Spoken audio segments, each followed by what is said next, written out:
बेचक जाहिर है।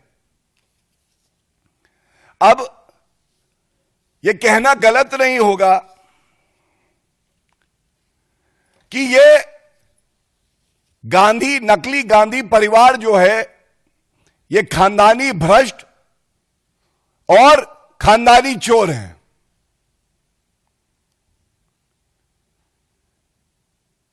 ये मैं इसलिए कहता हूं कि जीजाजी जमीन घोटाले में भूमाफिया बन के किसानों की जमीन हड़पते हैं। नेता प्रतिपक्ष खुद राहुल गांधी का नाम नेशनल हेराल्ड घोटाले में आ रहा है। Mummy Sonia Gandhi ji VVIP chopper घोटाले और नेशनल हेराल्ड में उनका नाम आ रहा है।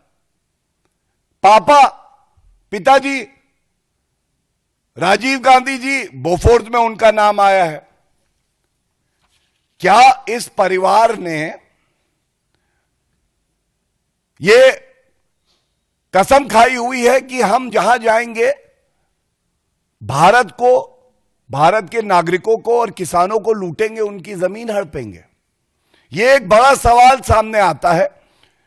और बेशर्मी तो यह है कि कोई सवाल इनसे ना पूछे। हम सब जानते हैं एक दौर था जब कांग्रेस के शासन में जांच एजेंसी को, सीबीआई को पिंजरे का तोता सर्वोच्च न्यायालय ने बोला, क्योंकि उसका रिमोट कंट्रोल गांधी परिवार के पास था। आज नकली गांधी परिवार को जब सवाल पूछे जाते हैं तो वो कहते हैं यह राजनीतिक द्वेष से हो रहा है। तो मैं ये जानकारी जरूर देना चाहूंगा, ये जो घोटाले मैंने बताए, इसमें समय समय पर, चाहे वो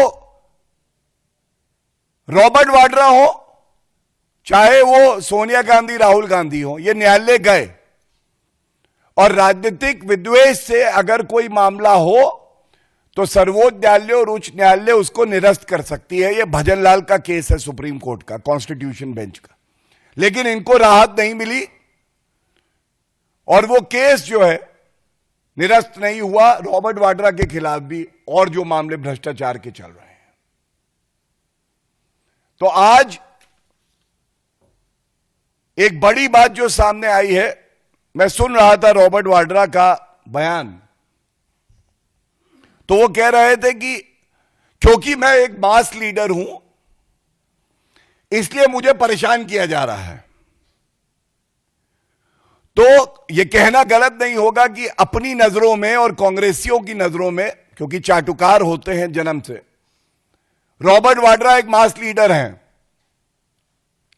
लेकिन जनता की नजर में और किसानों की नजर में एक भूमाफिया है, बहुत बड़े भ्रष्टाचारी हैं और यही वास्तविकता है। इससे आप